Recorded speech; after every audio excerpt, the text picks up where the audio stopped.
Immortal and Martial Dual Cultivation, episode 137. Untuk melihat video selengkapnya, sahabat bisa kunjungi playlist yang telah Sabta Novel sediakan. Yuk mari, kita berimajinasi bersama dan masuk ke alur ceritanya.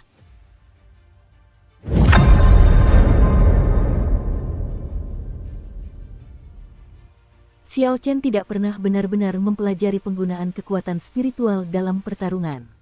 Tidak ada metode pengantar. Dia pada dasarnya mengabaikannya dan hanya menggunakan indera spiritual. Xiao Chen belum melihat manfaat apapun dari membuka lautan kesadaran untuk saat ini. Jadi dia tidak memikirkannya. Karena itu, dia ingin memanggil Singgasana untuk memeriksanya terlebih dahulu. Dengan sebuah pikiran, tanda tahta merah tua di antara alisnya berkilat dengan cahaya merah. Tahta di lautan kesadarannya segera melesat pergi. Singgasana merah menyala itu melayang di udara. Xiao Chen menyadari bahwa dia sudah duduk di atasnya. Tangannya bertumpu pada sandaran tangan sambil perlahan bersandar pada sandaran punggung Singgasana. Ada awan merah tua yang berputar-putar di bawah Singgasana. Sepertinya alasan Singgasana itu bisa melayang adalah karena awan merah tua tersebut. Xiao Chen merasa Singgasana merah tua ini seperti bagian dari dirinya sendiri.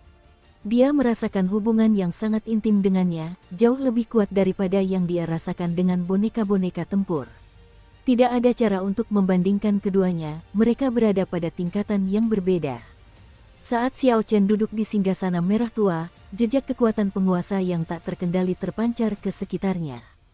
Kekuatan penguasa ini dilepaskan tanpa disadari, bahkan dia sendiri tidak merasakannya. Itu hanya sedikit jejak kekuatan penguasa, tetapi aura dan kekuatan yang terkandung di dalamnya menyebabkan seseorang merasakan ketakutan di dalam hatinya. Itu seperti ki seorang kaisar. Jika orang biasa merasakannya, mereka akan bersujud di tanah, tidak mampu melawan. Terbang, Xiao Chen melihat ke depan dan menetapkan arahnya. Awan merah tua membawa Singgasana dan segera terbang ke arah itu. Dalam sekejap mata, ia bergerak sejauh 100 meter. Xiao Chen menepuk sandaran tangan dengan lembut dan bergumam, gerakan santai saja bisa mencapai kecepatan suara. Terlebih lagi, itu bukanlah kemampuan maksimalnya. Jika terbang dengan kekuatan penuh, seharusnya bisa mencapai 1,5 kali kecepatan suara.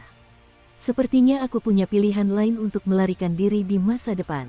Xiao Chen merasa agak bersemangat saat pertama kali merasakan kemampuan terbang dari Singgasana merah. Dia terbang mengelilingi reruntuhan untuk waktu yang lama sebelum berhenti. Xiao Chen menembus awan merah tua dan mendarat dengan mantap di tanah. Tanda di antara alisnya berkilat merah, dan Singgasana merah tua itu berubah menjadi seberkas cahaya dan kembali ke lautan kesadaran. Singgasana merah tua ini menyimpan banyak rahasia di baliknya. Aku akan menyelidikinya perlahan di masa mendatang, kata Xiao Chen pelan sambil mengusap tanda di dahinya. Tiba-tiba, Xiao Chen teringat sesuatu. Dia mengeluarkan cermin perunggu dari cincin semesta. Kemudian, dia melihat bayangannya. Tidak ada perubahan pada penampilannya selain kulitnya yang tampak lebih putih.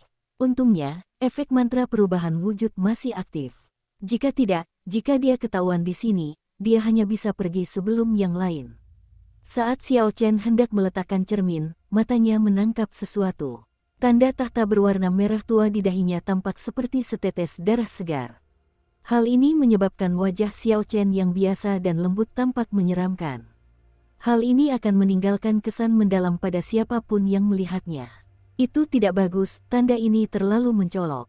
Itu akan membuatku menonjol. Xiao Chen meletakkan cermin tembaga itu. Kemudian, dia mengeluarkan selembar kain biru untuk menutupi tanda di dahinya. Saat kain biru menutupi dahinya, wajah Xiao Chen yang lembut tampak kurang menyeramkan dan lebih segar. Penampilannya tidak lagi begitu mencolok, sekarang ia tampak sangat biasa. Namun, wajahnya yang lembut memancarkan kesan tulus, membuat orang merasa nyaman. Ia memiliki penampilan yang sangat menyenangkan. Setelah Xiao Chen mempersiapkan semuanya, dia bermaksud untuk memimpin kedua prajurit berbaju perak itu pergi. Namun, dia menemukan sebuah lubang di bawah Singgasana merah. Ini adalah terowongan rahasia yang masih utuh sempurna. Xiao Chen melihat ke dalam lubang dan bergumam, terowongan rahasia di bawah Singgasana, pasti ada dunia baru di dalamnya. Mari kita turun untuk melihatnya. Setelah Xiao Chen berbicara, dia memerintahkan kedua prajurit berbaju perak itu untuk melompat turun. Kemudian, dia mengikuti mereka. Dengan cara ini, jika ada bahaya, para prajurit berbaju perak dapat menghalangnya.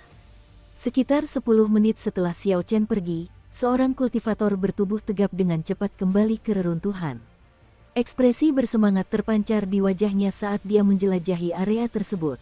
Sesekali, kultivator bertubuh tegap itu akan meninju, membersihkan semua debu dan puing-puing di tanah. Orang ini adalah kultivator fisik terkuat di Provinsi Dongming, Wen Yanbin. Setelah mencari cukup lama, ekspresi cemas muncul di wajahnya. Dia mengumpat, "Sial, aku sudah cepat. Aku tidak ikut dengan yang lain untuk mencari harta karun rahasia lainnya. Mengapa aku tidak dapat menemukan dua prajurit berbaju perak itu?" Tiba-tiba, Wen Yanbin melihat sesuatu. Lokasi asli singgasana itu kosong. Karena itu, dia segera berjalan ke sana. Ketika Wen Yanbin melihat lubang di bawah singgasana yang sebelumnya ada, ekspresinya berubah muram. Setelah beberapa saat, dia berkata dengan cemberut, "Orang ini pasti telah mendapatkan dua prajurit berbaju perak. Jika aku mengejarnya, aku mungkin tidak akan mampu mengalahkannya. Tidak apa-apa, aku harus pergi dan melihatnya dulu." Serangan kekuatan penuhku dapat mencapai 10.000 kg kekuatan tanpa menggunakan esensi apapun. Serangan itu senyap dan tidak memiliki aura. Aku mungkin punya peluang dengan serangan mendadak. Memikirkan hal itu, Wen Yanbin tidak lagi ragu-ragu. Ia memasang ekspresi tegas dan melompat ke dalam lubang. Tak lama kemudian, beberapa kelompok orang kembali ke aula. Tujuan mereka sama dengan Wen Yanbin. Tentu saja, mereka tidak menemukan prajurit berbaju perak. Namun, mereka malah menemukan terowongan rahasia. Orang-orang ini tidak ragu-ragu dan langsung melompat masuk, satu demi satu. Terowongan rahasia di bawah singgasana itu jelas bukan jalan keluar biasa. Jika Xiao Chen bisa menyadarinya, yang lain pun seharusnya bisa. Bang, bang, terdengar dua bunyi gedebuk tumpul dan berat saat para prajurit berbaju zirah perak mendarat di tanah. Dang, dang, dang. Begitu mereka mendarat, untaian ki pedang terbang dari depan dan menghantam para prajurit berbaju zirah perak. Xiao Chen dengan cepat menggunakan mantra gravitasi dan memperlambat laju penurunannya. Ketika dia melihat ke bawah, dia melihat sebuah terowongan yang lebar. Sebuah lampu minyak yang menyala digantung setiap beberapa meter di sepanjang kedua sisi terowongan. Hal ini membuat terowongan menjadi sangat terang. Para prajurit berbaju besi memenuhi terowongan dengan rapat. Kira-kira jumlahnya mencapai puluhan. Untungnya, ada dua prajurit berbaju perak yang bertugas sebagai pengintai. Jika tidak, seandainya Xiao Chen turun lebih dulu, dia harus menahan banyak serangan. Bahkan dia pun akan kesulitan mengatasinya. Kedua prajurit berbaju zirah perak itu berusaha sekuat tenaga untuk menghadang gerombolan prajurit berbaju zirah besi. Untaian ki pedang yang tajam beterbangan kemana-mana, menciptakan banyak suara. Energi pedang para prajurit berbaju besi relatif lemah. Ketika para prajurit berbaju perak menyentuh mereka, mereka hancur. Namun, para prajurit berbaju besi memiliki pertahanan yang cukup tinggi. Meskipun para prajurit berbaju perak dapat mematahkan ki pedang lawan mereka, ki pedang mereka tidak mampu menghadapi mereka. Dibutuhkan 3 untaian ki pedang sebelum mereka mampu menghancurkan kepala seorang prajurit berbaju zirah besi. Situasinya tampak agak mengkhawatirkan. Xiao Chen tidak ingin membuang waktu. Dia memanggil kembali kedua prajurit berbaju perak itu dengan pikirannya. Dia memutuskan untuk bertindak sendiri. Lagi pula, para prajurit berbaju besi itu hanya memiliki kemampuan bertarung setara dengan pendekar bela diri tingkat menengah. Puci, Xiao Chen melepaskan mantra gravitasi dan mendarat dengan cepat. Dia menghunus pedang bayangan bulannya dengan kecepatan kilat dan mengirimkan cahaya ungu ke arah seorang prajurit berbaju besi yang menyerbu maju, membelahnya menjadi 2. Wukui yang berkilauan. Xiao Chen berteriak dan menyalurkan energi petir ke dalam teknik pedangnya. Cabang pohon wukui ilahi berwarna ungu berubah menjadi untaian ki pedang yang berkedip-kedip dengan listrik. Kilatan energi pedang melesat melewati sekelompok prajurit lapis baja di dalam terowongan. Bang, bang, bang. Dimanapun energi pedang itu lewat, para prajurit lapis baja terbelah 2 dan jatuh ke tanah. Wukui berubah menjadi ki. Xiao Chen berteriak lagi dan mengacungkan cahaya pedang. Sebuah pohon wukui suci kuno muncul entah dari mana. Kemudian, Seketika itu juga berubah menjadi ki pedang ungu yang tak terhitung jumlahnya, terbang secara kacau melalui terowongan. Dentuman keras terus bergema dari dalam terowongan. Ki pedang yang tajam menebas para prajurit berbaju besi ini seperti tahu, dengan mudah memotong mereka menjadi banyak bagian tanpa banyak usaha. Ketika ki pedang itu tercerai-berai, puluhan prajurit berbaju zirah besi di terowongan itu semuanya menjadi rongsokan logam yang hancur berkeping-keping. Jika orang lain melihat ini, mereka akan merasa ini adalah suatu pemborosan. Sayangnya, kemampuan tempur para prajurit lapis baja besi ini tidak cukup untuk Xiao Chen. Dia bahkan hampir tidak bisa menggunakan prajurit lapis baja perak. Yang benar-benar dia inginkan adalah prajurit lapis baja emas, yang setara dengan Raja Bela Diri tingkat rendah. Karena Xiao Chen sedang terburu-buru, dia tidak bisa menahan diri. Dia menyarungkan pedangnya dan memberi isyarat kepada dua prajurit berbaju perak untuk melakukan pengintaian di depan. Kemudian, dia mengikuti mereka. Saat Xiao Chen menyusuri terowongan, dia akan bertemu sekelompok prajurit berbaju zirah besi setiap 100 meter.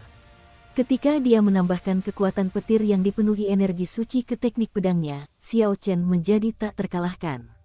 Kemanapun cahaya pedangnya melintas, kehancuran mengikutinya. Membunuh prajurit lapis baja besi semudah membunuh anjing.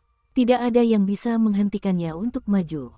Terkadang, barang berkualitas rendah tidak bisa digantikan dengan jumlah. Tidak ada gunanya mengumpulkan lebih banyak sampah. Xiao Chen terus bergerak dengan kecepatan ini tanpa istirahat. Setelah menempuh jarak sekitar 5 km dan melewati beberapa jalan samping, ujung terowongan tampak di hadapan Xiao Chen. Xiao Chen berhenti. Ada dua pintu di ujung sana. Setelah menghabiskan 5 menit untuk menyingkirkan penjaga di pintu, dia segera mengendalikan prajurit berbaju perak untuk membukanya. Setelah Xiao Chen tidak melihat adanya bahaya, dia perlahan masuk. Di balik pintu terdapat sebuah ruangan berukuran sedang yang dipenuhi rak buku berat. Xiao Chen bersukacita dalam hatinya. Ini pasti perpustakaan Sekte Li Api. Namun, setelah beberapa saat, ekspresinya berubah.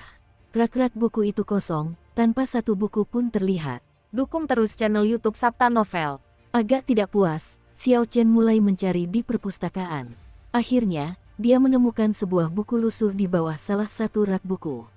Meskipun compang camping dan sudah tua, kertas itu masih terawat dengan baik. Isinya pun utuh. Xiao Chen kembali bergembira. Dia segera membukanya dan melihat judul buku itu adalah Kompendium Harta Karun Rahasia Kuno. Buku ini memperkenalkan berbagai jenis harta karun rahasia zaman kuno dan efeknya. Melihat ini, hati Xiao Chen merasa kecewa. Ini berbeda dengan buku panduan pemurnian harta karun rahasia yang dia cari. Memang, itu sesuai dengan yang diharapkan Xiao Chen. Saat membaca, dia mengetahui bahwa itu adalah pengantar tentang harta karun rahasia zaman kuno, pengaruhnya, dan siapa saja master terkenal yang memilikinya. Namun, buku itu tidak memuat metode pemurnian harta karun rahasia. Inilah yang dipedulikan Xiao Chen. Dia menggelengkan kepala dan tersenyum getir, ini hanyalah buku yang digunakan untuk memajang rak buku. Namun, aku mengharapkan banyak hal darinya. Tidak apa-apa, aku bisa menggunakannya sebagai bahan bacaan saat bosan. Aku akan menganggapnya sebagai cara untuk memperluas wawasanku. Hah, ini singgasana merah. Singgasana merah. Harta karun rahasia yang disempurnakan oleh Raja Jahat kuno. Tingkat harta karun rahasia, tingkat unggul puncak. Tiba-tiba, Xiao Chen melihat singgasana merah tergambar di selembar kertas. Dia dengan cepat dan serius membacanya. Namun, setelah ia membalik halaman, ia menemukan bahwa seseorang telah merobek bab yang memperkenalkan hal itu secara detail. Xiao Chen berkata dengan agak sedih, "Apa yang terjadi? Aku baru saja sampai di bagian penting, dan bagian itu hilang." Xiao Chen dengan santai membolak-balik buku itu. Tiba-tiba, sebuah peta jatuh keluar. Xiao Chen merasa aneh saat mengambilnya. Dia menemukan bahwa itu adalah peta cabang Sekte Api Li. Ekspresi sedih Xiao Chen langsung menghilang. Dia tersenyum dan berkata, "Ternyata ada peta yang tersembunyi di dalam. Aku harus menemukan tempat penyulingan itu. Di tempat penyulingan itulah harta karun yang sebenarnya berada." Setelah Xiao Chen mengetahui di mana dia berada, matanya dengan cepat menelusuri peta, mencari lokasi kilang minyak.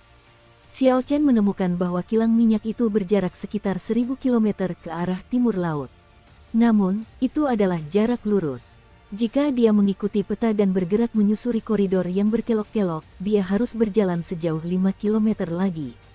Xiao Chen dengan hati-hati menyimpan peta itu. Kemudian, dia melemparkan buku pengantar ke dalam cincin semesta. Bagaimanapun, buku ini masih cukup berguna. Dia harus menyimpannya jika sewaktu-waktu membutuhkannya di masa depan. Setelah Xiao Chen memastikan arahnya, dia meninju dinding di depannya. Ketika kekuatan sebesar 15.000 kg menghantam dinding tebal itu, sebuah lubang seukuran manusia muncul. Xiao Chen tidak sabar untuk berjalan sejauh 5 km lagi. Lagi pula, waktu tidak menunggu siapapun. Jika seseorang tiba lebih dulu, kemungkinan besar dia tidak akan mendapatkan apapun. Karena Xiao Chen hanya berjarak 1 km jika diukur garis lurus, dia akan menggunakan tinjunya untuk membuat jalan. Saat Xiao Chen menggunakan tinjunya untuk membuat jalan, Wen Yanbin mengikuti jalan yang sama seperti yang dilalui Xiao Chen sebelumnya. Ketika dia melihat banyaknya prajurit berbaju zirah besi yang hancur berkeping-keping, dia menunjukkan ekspresi sangat terkejut. Ini jelas bukan perbuatan prajurit berbaju perak, melainkan kekuatan sejati orang ini. Haruskah aku mengikutinya? Ini adalah pertama kalinya Wen Yanbin ragu-ragu dalam bertindak. Namun, dia telah menghancurkan begitu banyak prajurit lapis baja besi. Dia pasti sudah kehabisan banyak kekuatannya. Aku belum kehabisan kekuatan sama sekali. Jika aku bisa menyerangnya saat berada dalam kondisi puncak, aku masih punya peluang untuk menang. Wen Yanbin mencari alasan lain dalam hatinya. Niat membunuh terpancar di matanya, dan dia terus berjalan di jalan itu. Xiao Chen, yang berusaha sekuat tenaga membuka jalan, tidak menyadari ada sekelompok orang yang mengikutinya. Namun, bahkan jika dia tahu, dia tidak akan peduli. Selama dia tetap waspada, semuanya akan baik-baik saja. Kedua prajurit berbaju zirah perak itu melindungi punggung Xiao Chen. Dia hanya perlu memperhatikan bahaya di depannya. Ledakan. Setelah bagian-bagian terakhir berhasil dilewati, Xiao Chen akhirnya sampai di kilang. Kilang besar itu terbentang di hadapannya, dan ekspresi Xiao Chen berubah serius. Berbagai macam senjata rahasia yang tertutup debu tergeletak di lantai kilang. Namun, dengan sekali lihat, Xiao Chen dapat mengetahui bahwa sebagian besar senjata tersebut rusak atau tidak lengkap, senjata-senjata itu tidak berguna. Sebuah kuali berkaki 3 terletak di tengah kilang. Ukiran naga dan Phoenix menghiasi badannya. Bentuknya sama dengan kuali naga Phoenix yang ada di pintu perunggu besar. Apakah ini kuali naga Phoenix yang legendaris? Terdapat 4 gumpalan api putih di dalam kuali. Api-api itu melayang di dalamnya dan membuat merinding. Api-api itu tidak memancarkan cahaya apapun. Apakah ini api sejati bulan yang legendaris? Namun, bukan itu alasan ekspresi Xiao Chen berubah serius. Sebaliknya, itu karena seseorang telah menerobos masuk dari depan. Pihak lawan telah menyadari kehadiran Xiao Chen. Ekspresinya pun sama seriusnya. Du Hao. Setelah Xiao Chen melihat penampilan pihak lain, dia berseru kaget. Dia telah mengejar Chu Chaoyun, mengapa dia ada di sini? Teknik-teknik yang digunakan orang ini dalam pertarungan melawan kepala api merah meninggalkan kesan mendalam pada Xiao Chen. Meskipun kultivasi Du Hao hanya setingkat Saint Marital tingkat atas dan belum mencapai puncaknya, Xiao Chen tidak berani meremehkannya. Dibandingkan dengan orang yang terkenal dan mencolok, kepribadian dan teknik bela diri orang ini termasuk tipe pendiam dengan ledakan emosi yang tiba-tiba. Kekuatannya tidak bisa diremehkan. Jika tidak, Duan Muqing tidak akan memilih orang ini untuk membantu membunuh kepala api merah. Du Hao mengangkat kepalanya dan menatap Xiao Chen. Wajahnya yang muram menunjukkan ekspresi serius. Dia bertanya, apakah kau datang ke sini untuk api sejati bulan dan kuali naga Phoenix? Mungkinkah api sejati bulan dan kuali naga Phoenix ini nyata? Dari kata-kata orang ini, dia tampaknya memahaminya dengan baik. Tidak ada salahnya mendengarkannya. Xiao Chen perlahan melangkah maju dan tersenyum, apakah api sejati bulan dan kuali naga Phoenix itu nyata? Du Hao langsung tahu bahwa Xiao Chen tidak memahami asal-usul api sejati bulan ini. Namun, tidak ada salahnya untuk memberitahunya, mungkin dia bisa menghindari pertengkaran yang tidak perlu.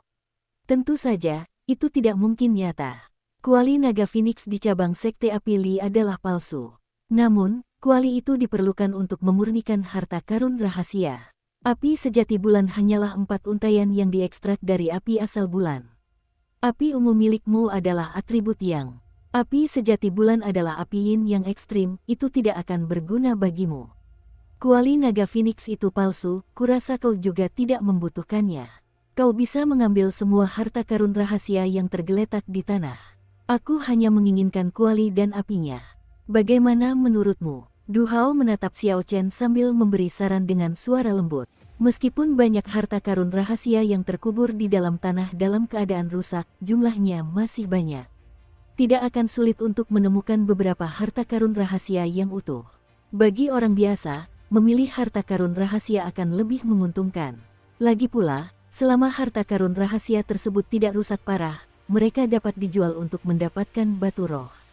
Xiao Chen tersenyum tipis, bagaimana jika aku membuat pilihan yang sama sepertimu? Du Hao tertawa pelan dan berkata dengan suara muram, karena aku sudah bisa menebak pilihanmu, kita hanya bisa bertarung. Setelah Du Hao berbicara, dia mendorong dirinya dari tanah dan melayang di udara. Dia melompati kuali naga Phoenix yang tinggi dan memutar tubuhnya di udara, melayangkan tendangan menyapu ke arah Xiao Chen. Saat Du Hao menendang, angin kencang bertiup. Suara gemuruh petir yang keras menggema di udara. Ekspresi Xiao Chen tidak berubah. Dia tidak takut. Soal kekuatan fisik, dia tidak pernah takut untuk bersaing. Xiao Chen melangkah maju dengan kaki kanannya dan mengaktifkan jurus patung tubuh naga dan harimau. Ilusi seekor harimau dan naga mengelilingi tubuhnya.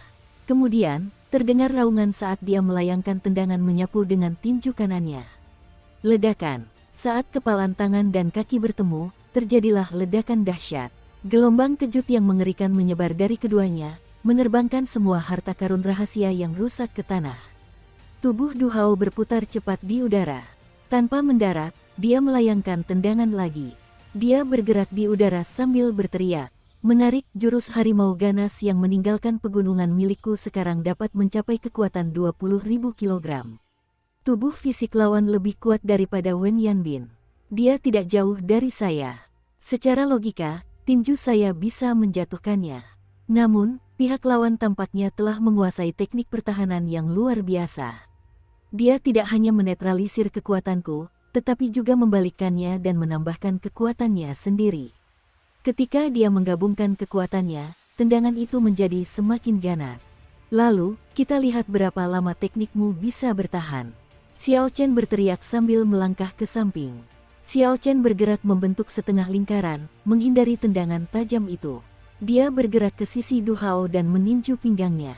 Ekspresi Du Hao tenang. Saat melihat posisi Xiao Chen bergerak dalam sekejap, dia dengan cepat menarik kembali gerakannya dan berputar lagi di udara. Kekuatan tendangan sebelumnya meningkat lagi. Kaki kanan Du Hao melengkung seperti kait saat dia mengayunkannya ke arah kepala Xiao Chen. Xiao Chen malah meninju udara, menyebabkan udara bergetar dan bergelombang. Saat ini, sudah terlambat untuk menghindar, Xiao Chen hanya bisa menangkis. Dia menarik kaki kanannya ke belakang dan menggerakkan lengannya membentuk posisi menyilang di atas kepalanya. Bang! Kekuatan dahsyat itu seperti sebuah gunung kecil yang runtuh. Xiao Chen sama sekali tidak bergerak, tetapi lantai batu tempat dia berdiri tidak mampu menahan tekanan mengerikan ini. Tanah retak dan pecah. Potongan-potongan lantai yang hancur beterbangan ke udara, menuju ke langit-langit kilang minyak. Du Hao dengan cepat menarik kakinya di udara dan berputar kembali. Xiao Chen berteriak, dan auranya meledak, menghancurkan pecahan lantai yang beterbangan. Naga mendesis, harimau mengaum. Seekor harimau dan seekor naga terbang keluar dari balik Xiao Chen. Naga itu mendesis, dan harimau itu meraung. Ketika mereka bersama, aura mereka meningkat. Du Hao baru saja mendarat, tetapi tinju Xiao Chen sudah mengarah ke wajahnya. Tidak ada waktu untuk menghindar. Huci! Du Hao dengan cepat mundur selangkah dan mengulurkan kelima jarinya. Kemudian, dia menamparkan pergelangan tangan Xiao Chen. Pukulan puncak Xiao Chen memiliki kekuatan sebesar 25.000 kilogram. Pukulan itu bergerak dengan kecepatan yang mencengangkan. Seperti kereta barang berkecepatan tinggi, kecepatan dan kekuatannya berada pada puncaknya. Namun, ketika Du Hao menamparkan pergelangan tangan Xiao Chen, dia dengan mudah menepis tinju Xiao Chen yang meraung. Hal ini mengubah arah hembusan angin tinjunya. 200 gram memindahkan 500 kilogram, itulah jurus yang digunakan Du Hao melawan kepala api merah. Ketika dia menggunakannya melawan Xiao Chen, efeknya pun serupa. Xiao Chen seketika merasakan sebuah kekuatan menariknya ke depan. Karena momentumnya terlalu kuat, dia tidak bisa berhenti. Setelah menangkis serangan Xiao Chen, Du Hao dengan mulus meluncur dan tiba di belakang Xiao Chen.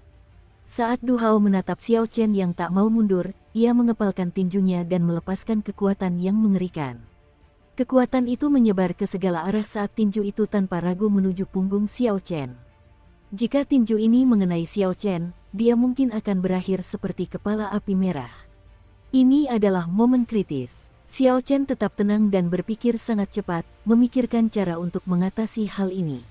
Momentum ke depan Xiao Chen terlalu kuat, terlalu sulit untuk berbalik atau bergerak ke samping. Kemungkinan besar, sebelum dia bisa menyesuaikan posisinya, tinju lawan akan mengenai sasaran. Xiao Chen masih belum yakin seberapa kuat tinju Du Hao sebenarnya. Namun, dia yakin bahwa kekuatannya tidak kurang dari 15.000 kg. Ledakan. Pada saat kritis, Xiao Chen meninju tanah dengan keras. Boom, boom, boom. Sebanyak 25.000 kg kekuatan menghantam tanah. Seolah-olah sebuah gunung telah jatuh ke tanah. Seluruh kilang berguncang. Lantai di sekitar Xiao Chen retak, dan bebatuan yang tak terhitung jumlahnya berterbangan ke udara. Untungnya, serangan itu berhasil memblokir Du Hao. Bang! Hembusan angin dari tinjunya menghancurkan semua batu menjadi debu dan menyebarkannya kemana-mana. Batu-batu itu berhasil membantu Xiao Chen menunda serangan Du Hao untuk sementara waktu. Meskipun waktunya singkat, bagi Xiao Chen, yang telah menetralkan momentumnya, itu sudah cukup untuk menghindari serangan Du Hao. Sepatu Windwalk, aktifkan. Seni melayang awan naga biru, cambuk ekor naga biru. Sepatu angin langsung aktif, dan Xiao Chen mengeksekusi seni melayang naga biru. Dia seperti naga banjir yang bergerak dalam lengkungan ungu. Dia muncul sejauh 200 meter dalam sekejap.